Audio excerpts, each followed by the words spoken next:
It's no secret new construction is all the rage in Dallas, but if you want a short commute and good schools, you're going to be looking at pre-owned homes, which means extra risk that we need to talk about. Well, hello, this is Wendy Pinnell, and today I want to talk to those of you who are being called back to the office and that pesky commute. We've got some challenges to overcome because sometimes avoiding a lengthy commute means having to consider pre-owned homes. In Dallas, there's a lot more risk with pre-owned homes, and I want to prepare you for that today. I want to talk to you about why this is such a problem and the key urgent issues you want to look out for just in case you do find yourself considering a pre-owned home. Okay, so why is this such a problem? Well, I want to show you what I'm talking about here. Our buyers are typically working in downtown Dallas, Irving, Richardson, or Plano.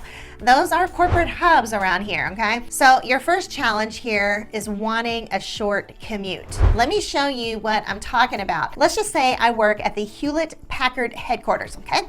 I clock in at 9 a.m. at 6080 Tennyson Parkway in Plano, and I'd like to limit myself to a 30-minute commute even during rush hour.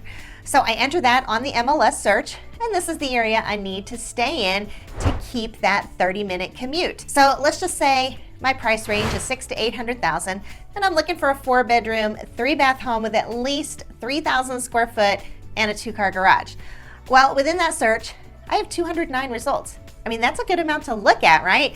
But I want new construction. I want a new and shiny move-in ready home. So when I click on new construction, I drop down to 36 matches. All right, well, that still has potential though, right? Well, here's where we face our next obstacle though. We also want a highly rated school district. In my search results, the districts I see are Salina, which has a Texas Education Agency rating of an A, and 25% of their students score above average. Then we have McKinney, rating of a B and 29% scoring above average. Then we have Little Elm, rating of a C with less than 1% scoring above average. We also have Richardson, rating of a B at 29% above average, and Carrollton, also rating of a B with only 28% of their students scoring above average. Okay, so none of these districts are anything to get particularly excited about, especially if you're thinking about your home as a future investment. So my next step is probably going to be to remove those school districts. But when we remove them, we have 0 results. Okay, so do you see the problem here?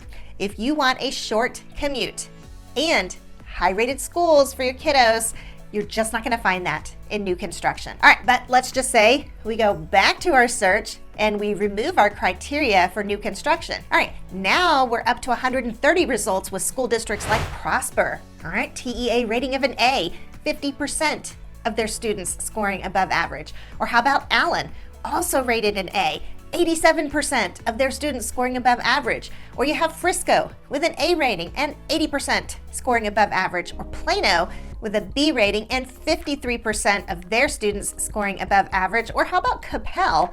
Okay, this one's gonna blow you away. They have an A rating with the TEA and 94% of their students score above average. So do you see what I'm saying? That you can find homes with a short commute and outstanding schools, but if you want to do that, you're going to have to consider pre-owned homes. Now, some of you are asking, well, why is that even a problem? Well, no matter how nice the neighborhood is, there are issues with pre-owned homes in Dallas that can wreck your investment potential. And you guys know I'm all about that on this channel, right? Okay, we want your home sweet home to be like a solidly performing asset that's going up in value. Money's made when you buy, not when you sell, right? So we want to make that good choice up front. So let's talk first about the things you do want to buy in a pre-owned home that are going to set you apart.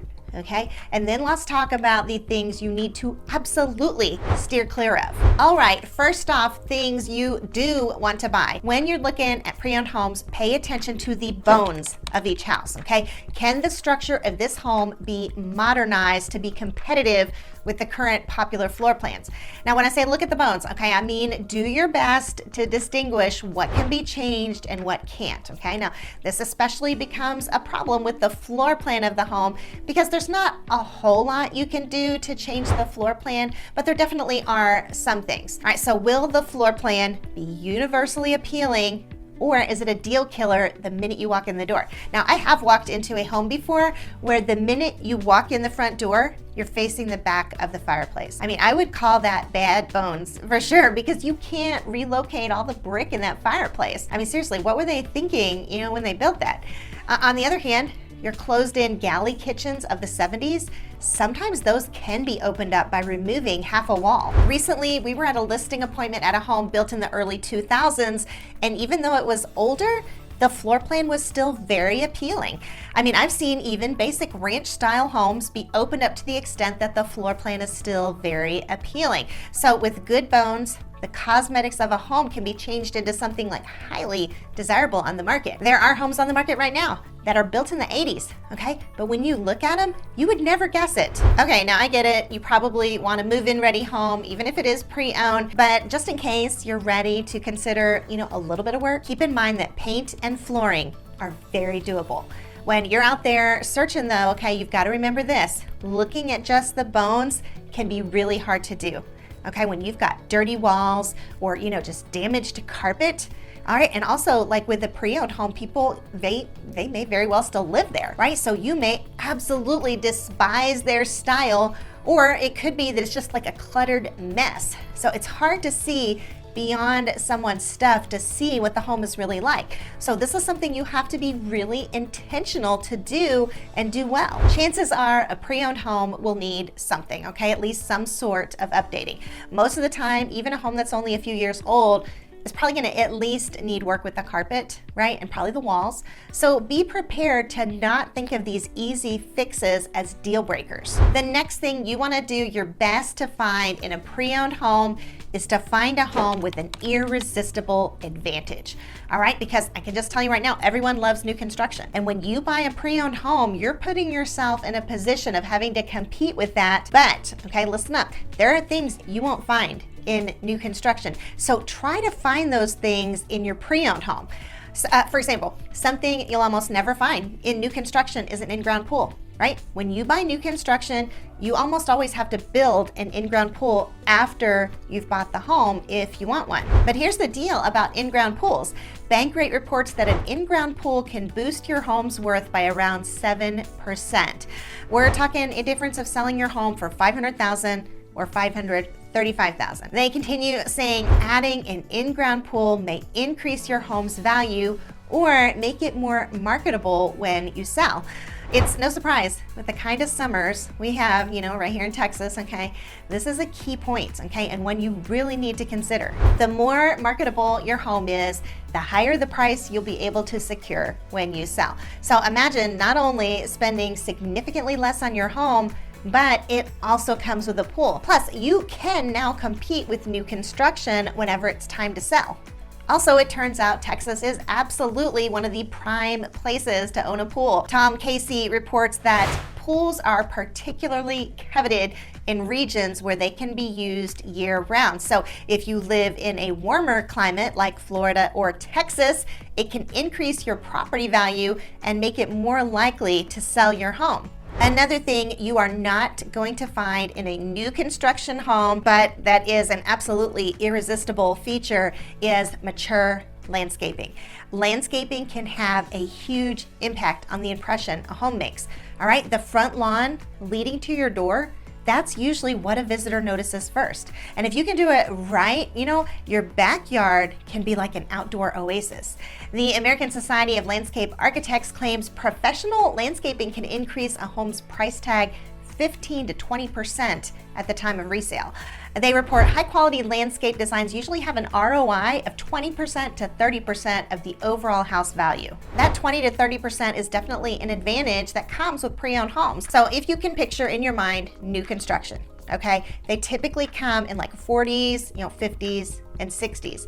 Now, a 60-foot lot is around a 16th of an acre. So, I mean, occasionally you can find maybe a 74-foot lot with new construction, but you won't have as many options, definitely, and you will pay a premium for it. Now, with pre-owned homes, it's much easier to find larger lots. They also tend to show up in neighborhoods with towering trees, which is yet another highly sought after feature. Now, as you're looking at your pre-owned homes and you're thinking about that short commute, okay, be sure you don't forget about school districts, all right? Because key to making a pre-owned home desirable is having it in a highly rated school district. So, whatever you do, don't get like so excited by the short commute that you forget to check those school ratings. But okay, moving on, there are a few things you need to not buy into with a pre-owned home. So let's talk about those. All right, first off, never buy in a neighborhood where you are the pre-owned home among new construction. And now most of our cities that are landlocked, okay, in most of them, any new construction they do have is generally going to be like townhomes, or single family homes that are on 40-foot lot lines. And if you think about it, that makes sense, right? Okay, because we're talking about like landlocked cities. So you'll probably, look at that and be like, no thanks, look at that abysmal yard, right? So you end up buying your pre-owned home anyway. But you need to be really cautious here. We have had many people in this position who absolutely cannot sell their homes. Okay, they cannot compete with the newness of a new construction home. So no matter how meticulous you are, the carpet will be worn down. Okay, you'll have scuffs on the walls. If you've lived there, it's not going to be brand new. Or, okay, let's just say that you can make everything completely new. You're not going to be able to compete with the incentives that builders can offer. You can't offer a forward commitment at 4% interest. You're probably wondering what that is, but basically a forward commitment is what allows a new construction to offer interest rates of 4% when the going rate is 7%. So you might be thinking, well, but I can offer money towards paying down, the buyer's interest rate.